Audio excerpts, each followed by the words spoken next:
caractéristique mesurable qui indique une probabilité élevée de développer une maladie.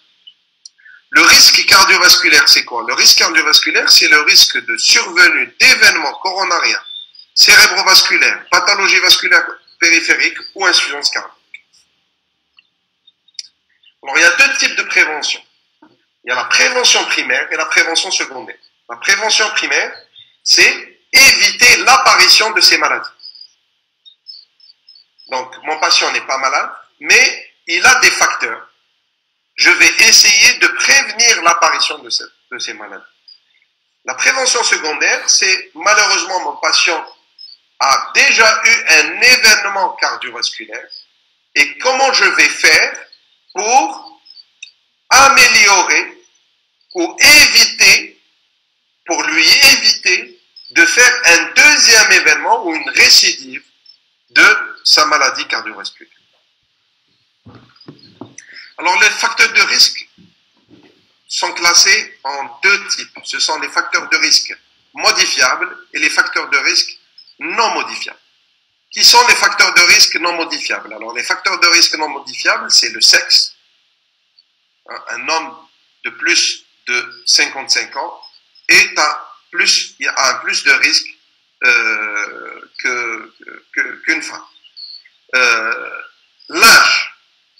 Le sujet âgé a plus de risque de développer une maladie cardiovasculaire qu'un sujet jeune. Donc, il y a deux facteurs qui ne sont pas modifiables. Le troisième facteur qui n'est pas modifiable, ce sont l'hérédité. On ne peut pas modifier nos gènes. Alors, l'hérédité, c'est quoi l'hérédité? C'est avoir chez un parent du premier degré, c'est-à-dire son papa ou sa maman, qui a eu un événement cardiovasculaire précoce. Un événement cardiovasculaire inférieur à 55 ans chez l'homme et inférieur à 65 ans, à 65 ans chez la femme. Je m'explique. C'est-à-dire, si vous avez votre maman qui a fait un événement cardiovasculaire, une crise cardiaque, un AVC, une artériopathie des membres inférieurs, à un âge de moins de 65 ans, vous avez un facteur de risque d'hérédité. Si votre papa a fait cet événement à un âge inférieur à 55 ans, donc c'est une hérédité courante. Donc il y a trois facteurs qui sont non modifiables. Le sexe masculin est un facteur de risque. L'âge, plus de 50 ans chez l'homme et plus de 60 ans chez la femme. Et l'hérédité cardiovasculaire que je viens de détailler. Donc trois facteurs non modifiables. Les facteurs modifiables. Au premier lieu, il y a le tabac. Il faut savoir que chez les patients hospitalisés en cardiologie, un patient sur deux est tabagique, malheureusement. 50% de notre population, ce qui est énorme. Pardon. Le deuxième facteur, c'est le cholestérol. Un taux de cholestérol, LDL cholestérol, mauvais cholestérol élevé, est un puissant facteur de risque. À lui seul, il peut déclencher la maladie. Troisième facteur, le diabète. Le diabète, défini par une glycémie à jeun supérieure à 1,26, les patients diabétiques sont plus à haut risque de développer une maladie cardiovasculaire. L'hypertension artérielle, une tension artérielle supérieure à 140 mm de mercure pour la systolique et 90 mm de mercure pour la diastolique, est un facteur de risque cardiovasculaire. Donc vous voyez, nous avons globalement 4 facteurs de risque modifiables, puissants facteurs de risque modifiables, et 3 facteurs de risque non modifiables. Alors l'approche, comment on va approcher ces patients, que ce soit en prévention primaire ou en prévention secondaire? Alors actuellement, il ne faut jamais réfléchir en pathologie. Je m'explique, si vous avez en face de vous un patient hypertendu, il ne faut pas juste voir ses chiffres tensionnels. Un patient diabétique, ce n'est pas juste la glycémie. Il faut prendre les patients dans leur globalité. Et cette démarche, il faut la suivre dans même le reste des pathologies. Apprenez à prendre les patients dans leur globalité. Un patient, ce n'est pas juste une pathologie, c'est beaucoup de pathologies intriquées, beaucoup de facteurs de risque intriqués. Donc il faut apprendre dès à présent à avoir une approche globale du risque. Cette approche risque par risque, il est diabétique, il a hypertendu, il a 2 facteurs de risque, est totalement fausse. Il faut savoir que un hypertendu, il a 3 fois plus de risque de faire un AVC qu'un patient qui n'est pas hypertendu. Mais s'il fume en plus, il a 9 fois plus de risque de faire un AVC. Si en plus on rajoute le tabac, c'est 16 fois plus de risque de faire un événement cardiovasculaire. Donc vous voyez que c'est une relation pas juste additionnelle, mais quasiment exponentielle. Et donc il faut avoir une approche globale. Pour l'approche globale, nous avons plusieurs outils. Et je vais vous citer cet outil-là qui est assez intéressant, que vous pouvez trouver sur Internet. Et vous pouvez vous amuser à calculer le risque de vos parents ou votre risque à vous. Alors, il y a des tables dédiées aux femmes et des tables dédiées aux hommes. Vous avez la pyramide des âges. Vous avez les chiffres tensionnels. Donc, selon l'âge, le chiffre de la tension, fumeur ou pas fumeur, le sexe, et puis le taux de cholestérol. Et en fonction de tout ça, vous allez calculer le risque cardiovasculaire de votre parent. Soit il est inférieur à 1%, qui est très bas, soit il est entre 2 et 3%, qui est modéré, soit il est supérieur à 10%, ce qui est très élevé. Et donc, ce sont des outils, il existe plusieurs types d'outils, mais c'est l'outil qui est actuellement le plus utilisé pour apprécier le risque cardiovasculaire global. Alors, globalement, qui sont les patients qui sont à haut risque cardiovasculaire? Les patients qui sont à haut risque cardiovasculaire, ce sont les patients qui ont eu un antécédent d'événement cardiovasculaire. Une maladie coronaire avérée, un angor, un infarctus du myocarde, une maladie vasculaire avérée, un AVC, ischémique, une artériopathie des membres inférieurs. Donc, c'est des patients qui ont eu un événement, ils sont d'emblée à haut risque. Les patients diabétiques, qui n'ont pas d'antécédent, mais qui ont une atteinte d'un organe cible, une atteinte rénale, une albuminurie, ce sont des patients à très haut risque. Les diabétiques qui ont, en plus de leur diabète, 2 facteurs de risque associés, qui soient modifiables ou non modifiables, ce sont des patients à haut risque cardiovasculaire. Et enfin, les patients qui ont plus de 10% sur la table calcul score que je vous ai montré tout à l'heure. Ça, c'est une question d'examen. Qui sont les patients, ou citer 3 patients ou 4 patients qui sont à haut risque cardiovasculaire. Ben, il faut donner ces réponses-là.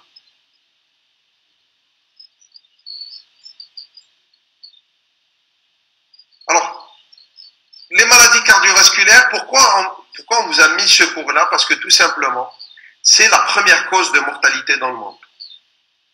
Alors, il faut savoir, ça c'est une plaque qui date de la fin des années 2000, mais depuis 2010 à peu près, dans les pays européens et américains, les pays développés, la maladie cardiovasculaire est devenue en deuxième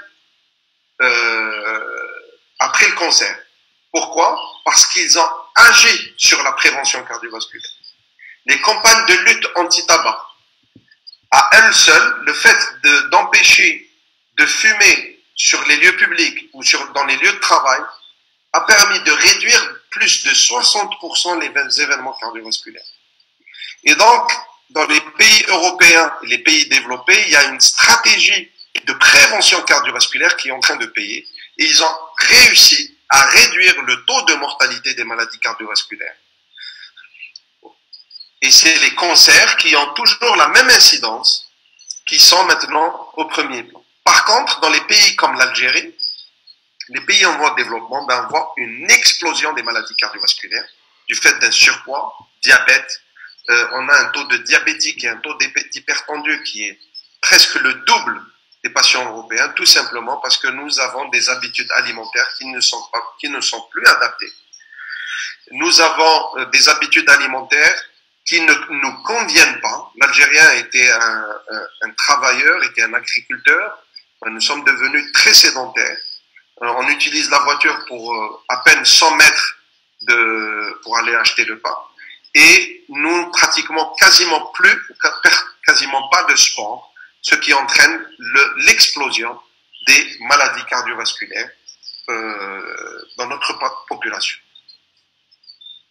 Dans le monde, donc j'ai dit, sur le poids des pays en voie de développement, c'est la première cause de mortalité et c'est en moyenne à peu près plus de 17 millions de décès liés aux maladies cardiovasculaires avec 31% de la mortalité mondiale totale. On prévoit vers 2030 que ce chiffre continue à augmenter et là aussi essentiellement au niveau des pays en voie de développement. Des pays comme l'Algérie, 70% des décès vont avoir lieu au niveau des pays en voie de développement et on attend à peu près 23 millions de décès par an en 2030 liés à la maladie cardiovasculaire. Alors, qui sont ces maladies? Je les ai énumérées tout à l'heure. Au premier lieu, c'est la maladie coronaire. Ici, comme vous le voyez, c'est le cœur d'un jeune de 23 ans qui fumait beaucoup et qui a bouché son IVA, vous voyez ici le thrombus, et a fait une mort subite après des douleurs thoraciques. Jeune homme, autopsie, et bien on retrouve ce thrombus au niveau de l'IVA. Et la problématique de ces maladies, notamment au niveau du cœur, c'est que il y a une fenêtre thérapeutique qui est très courte et il faut faire très vite. Et donc il faut qu'il y ait un système de santé assez réactif. Et malheureusement, lorsque les patients sont jeunes, ils prennent les symptômes ne sont pas mis en avant en premier lieu et on a une perte de temps et une perte de chance pour ces patients qui décèdent soit brutalement et pour ceux qui ne décèdent pas malheureusement vont avoir des séquelles gravissimes sur le plan cardiaque. La maladie touche du même niveau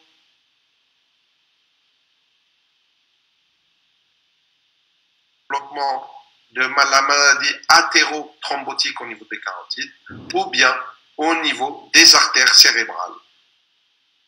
Au niveau des artères cérébrales. Alors, les facteurs de risque, je vous l'ai cité tout à l'heure. Alors, n'oubliez pas, modifiable, non modifiable. Juste pour vous donner des chiffres algériens, je vous ai donné des chiffres mondiaux. Pour vous donner des chiffres algériens, un registre que nous avons réalisé avec la Société algérienne de cardiologie, où quasiment tous les centres algériens ont participé, du public mais aussi du privé. Nous avons essayé de voir les événements cardiovasculaires graves sur 2 mois.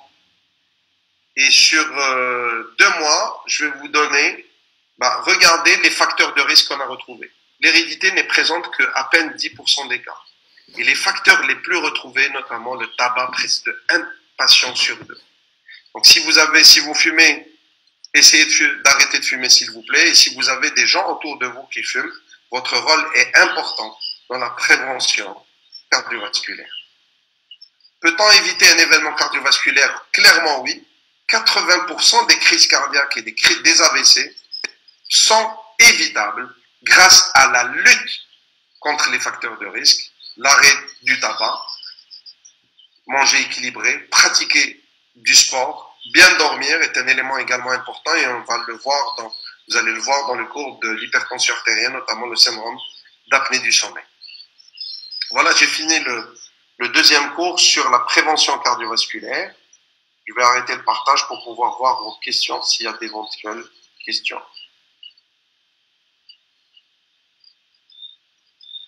Peut-on considérer l'anémie comme un facteur de risque? Non, l'anémie n'est pas un facteur de risque. L'anémie ne peut pas causer la maladie athérothrombotique. Par contre, l'anémie va entraîner un manque d'oxygène. L'hémoglobine va être en nombre moins important et donc l'oxygène qui circule au niveau du sang et notamment au niveau du cœur va diminuer. Et chez les patients qui vont avoir des atteintes coronariennes, ils vont avoir des signes cliniques de douleur thoracique. Mais c'est pas l'anémie qui a entraîné l'atteinte coronaire. L'anémie a démasqué l'atteinte coronaire du fait d'un manque d'oxygène dans le sang. Ça, c'est une question de Madame William Hajira. Est-ce qu'il y a d'autres questions? Écoutez, s'il n'y a pas d'autres questions, je vous dis encore une fois, bon courage pour votre stage. Essayez d'être le plus présent possible au niveau des TD qu'on vous fait, même si c'est en virtuel. Ne comptez pas sur les enregistrements. Les enregistrements, vous allez peut-être pas les avoir. Et il n'y a pas mieux que d'assister avec le prof en direct pour essayer de poser des questions. Alors, je vais prendre une dernière question. Racha Gougam, chez le jeune que vous avez montré sur la slide, il avait des facteurs de risque. Le seul facteur de risque qu'il avait, c'était uniquement le tabac, qui est un puissant facteur de risque. Donc, s'il vous plaît, si vous fumez, arrêtez de fumer. Voilà, merci à tous. Et alors, une toute dernière question. Avez-vous des conseils sur la façon de s'y prendre avec une personne qui fume, qui ne voudrait pas arrêter? Il faut lui montrer la slide que je vous ai montrée, ou il faut l'emmener à un service de cardiologie pour qu'il puisse voir les dégâts sur les patients. C'est vraiment impressionnant. Il y a plein de vidéos qui circulent sur YouTube, vous pouvez l'aider avec. Et bien sûr, n'hésitez pas à vous faire aider par un professionnel. On a d'excellents tabacologues dans les différents services qui luttent contre ce fléau. Merci à tous et bon courage pour les 6 semaines qui vous attendent. À très bientôt.